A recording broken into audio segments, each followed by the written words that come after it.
Welcome to social. Baahubali India की सबसे successful film है जिसको इंडियन ऑडियंस ने इतनी बड़ी सक्सेस बनाया था। बाय द वे, वैसे तो Dangal is the highest grosser, but उसकी ज़्यादातर कलेक्शंस ओवरसीज ऑडियंस की हैं। Anyway, what I was saying कि बाहुबली जैसी एपिक ब्लॉकबस्टर बनाने के बाद राजामौली बिकेम अ डायरेक्टर जिनका कंपैरिजन किसी से भी नहीं किया जा सकता। His vision is beyond anyone's imagination, and that is why I was excited for RRR. My name is V and this is my review of RRR.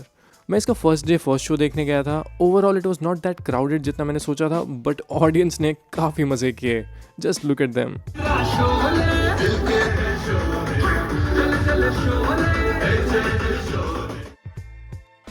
Anyway, let's start the review. सबसे पहले discuss करते हैं film के strong points. Strong point number 1, mass appeal. मुझे ऐसा लगता है कि जो राजामौली अपने सिनेमा में करते हैं वो बस वही कर सकते हैं। उनके एक्शन सीन्स चाहे आपको कितने भी ओवर द टॉप लगें या उनकी स्टोरी कितनी मेलोड्रामेटिक हो जाए, ये उनका सिग्नेचर स्टाइल है। इसीलिए मेरे ओपिनियन में ये फिल्म एक बहुत ज़्यादा मास अपील रखती है। It is truly a film जो सिर्फ थिएटर एक्सपीरियंस के लिए बनी है। Rajamouli tries to tell you a revolutionary story with full fantasy and super heroistic approach, और वो ये चीज़ पहले 10 मिनट में ही ऑडियंस को बता देते हैं। सो आई विल एडवाइस कि आप इस फिल्म को पैन इंडिया मास एंटरटेनर की तरह ही देखें, ना कि एक इंटेलेक्चुअल या फिर कोई डीप रूटेड सिनेमा की तरह। This is a film that is a complete package of entertainment, emotions and everything जो आप एक मासी फिल्म में देखना चाहते हैं। Strong point number 2, action scenes. इस मूवी के एक्शन सीन्स प्योरली इनसेन हैं। आपको थोड़ा टाइम लगेगा उनसे एडजस्ट करने में, क्योंकि लॉजिकली वो रियलिटी से काफ़ी दूर हैं, पर this is what Rajamouli tries to achieve with his 2 leading characters. इसमें दिखाए गए एक्शन सीन्स इतने इंटेंस हैं कि आप एक फैंटेसी की तरह इन्हें देखने लग जाते हो and you literally start to think, wow, ये कैसे इन्होंने इमेजिन किया होगा। एक्शन इस फिल्म में ऑलमोस्ट हर 20 मिनट्स में है and I think this is why film के 3 घंटे का रन टाइम पता भी नहीं चलता। Action scenes are so well choreographed with amazing set designs and CGI। Strong point number 3, conviction of the leading actors. देखो, ऐसी बिग बजट फिल्म्स में लीडिंग एक्टर्स की डेडिकेशन बहुत मैटर करती है। इन फिल्म्स में मेरे ओपिनियन में एक्टिंग से ज्यादा उस एक्टर की कन्विक्शन फिल्म के वर्ल्ड को लेके ज्यादा मैटर करती है। जूनियर NTR और रामचरण दोनों ने अपना इस फिल्म में 200% दिया है। राजामौली ने प्रभास और राणा डग्गुबाती से भी अपना बेस्ट निकलवाया था और उन्होंने दोबारा इस फिल्म में एक्टर से अपना बेस्ट वर्क निकलवाया है। आपको एज व्यूअर्स समझना होगा कि इस फिल्म के बहुत से सीन CGI में शूट हुए हैं, तो एक्टर्स के लिए ऑलरेडी चैलेंजिंग होता है वो सभी चीजें प्री इमेजिन करना। So you have to give 10 on 10 for their dedication. Number 4 strong point, Ajay Devgn. मैं ऑनेस्टली एक्सपेक्ट नहीं कर रहा था कि अजय देवगन का कैरेक्टर इतना अमेजिंग होगा। अजय फिल्म में जब आते हैं तो फिल्म एक अलग ही टर्न लेती है और कहीं ना कहीं मेरे लिए फिल्म का सबसे सीरियस पार्ट था। थिएटर में भी उनकी स्टोरी के वक्त एकदम पिन ड्रॉप साइलेंस हो चुका था। अजय देवगन की अपनी एक पर्सनालिटी है और वो अपने कैरेक्टर से वही पर्सनालिटी लेके आते हैं and it really uplifts the narrative of the story. Now let's talk about what could have been better in the film, यानी कि फिल्म में चीज़ें कौन सी बेटर हो सकती थी। Number 1, spoon feeding and dumping down the characters.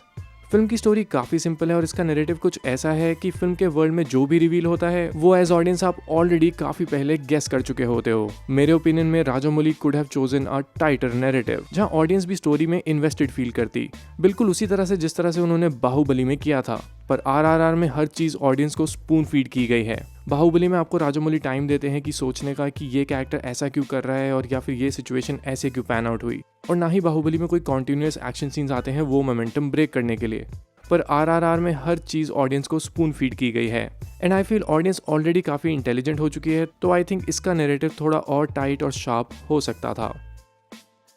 इसके अलावा if I talk about dumping down of characters, film में जब भी कुछ रिवील होता है इन कैरेक्टर्स को तो मैं बहुत हैरान था कि इतने स्ट्रॉन्ग कैरेक्टर्स हैं ये लोग जो पूरी दुनिया को हिला सकते हैं, वो कैसे इतनी basic thought of process miss कर रहे थे। उनको एक तरफ बहुत ही सुप्रीम और सुपर हीरो लाइक दिखाया गया है, पर जब वो फिल्म में एक्शंस नहीं कर रहे होते तब उनकी सिचुएशंस बहुत ही डम डाउन करके दिखाई जाती हैं।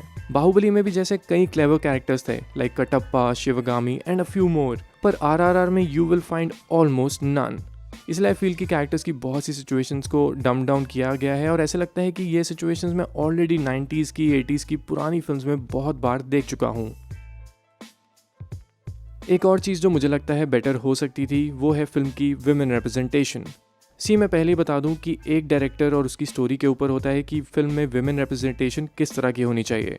सो आई हैव नो प्रॉब्लम कि कोई डायरेक्टर फिल्म में कैसे भी वुमेन कैरेक्टर्स को दिखाता है, but when a director like Rajamouli, जो बाहुबली जैसी 2000+ करोड़ की कलेक्शन की फिल्म हमें दे चुके हैं और उसमें हर कैरेक्टर आइकॉनिक था, फीमेल रिप्रेजेंटेशन भी बिल्कुल उस फिल्म में आउटस्टैंडिंग थी, and somewhat it really made the film more correlating for larger section of the audience. मेरी मदर जब खुद बाहुबली देखने गई थी तो उन्हें शिवगामी और देवसेना के कैरेक्टर्स इतने पसंद आए थे कि उन्होंने स्टोरी को ही ओवरऑल बहुत एंजॉय किया था, and that is how I think आप सबकी फैमिली ने भी उन फिल्म्स को देखा होगा। वहीं RRR की बात करूँ तो definitely there are female characters, but वो बहुत ही सरफेस लेवल के कैरेक्टर्स हैं। मैं हैरान हूँ कि आलिया भट्ट ने ऐसे कैरेक्टर को करने के लिए अग्री कैसे किया। उनका रोल फिल्म में बस एक लव इंटरेस्ट का है जो अपने हस्बैंड को हमेशा याद करती है या उसके लिए रोती रहती है। आलिया जैसी क्रेडिबल एक्ट्रेस पे ये रोल सूट ही नहीं करता है। ऐसे लग रहा था कि ये रोल तो लिटरली कोई भी एक्ट्रेस कर सकती थी। इसके अलावा there are other female characters, but वो बहुत ही बेसिक हैं और स्टीरियोटिपिकल हैं। यू हैव टू रियलाइज कि मैं राजामौली जी की फिल्म की बात कर रहा हूँ, ना कि कोई फरहाद सामजी फिल्म की। इसलिए आई फील कि Rajamouli could have done better in the writing of female characters. Before wrapping up the review, I just want to say film बहुत ही एंटरटेनमेंट वैल्यू रखती है। बिल्कुल ये लिटरली वो फिल्म है जो एक पैसा वसूल फिल्म मानी जा सकती है, एंड आई थिंक बहुत लोगों का एक्सप्रेशन बिल्कुल ऐसा होगा फिल्म देखने के बाद।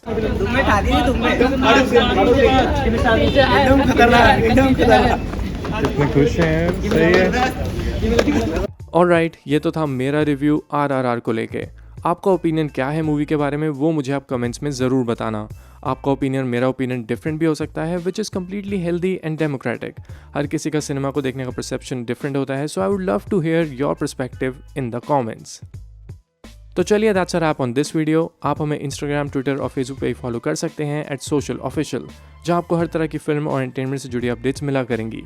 ऐसी और भी इंटरेस्टिंग वीडियोज़ के लिए देखते रहिए सोशल, हर उस चीज़ के लिए जो आप जानना चाहते हैं।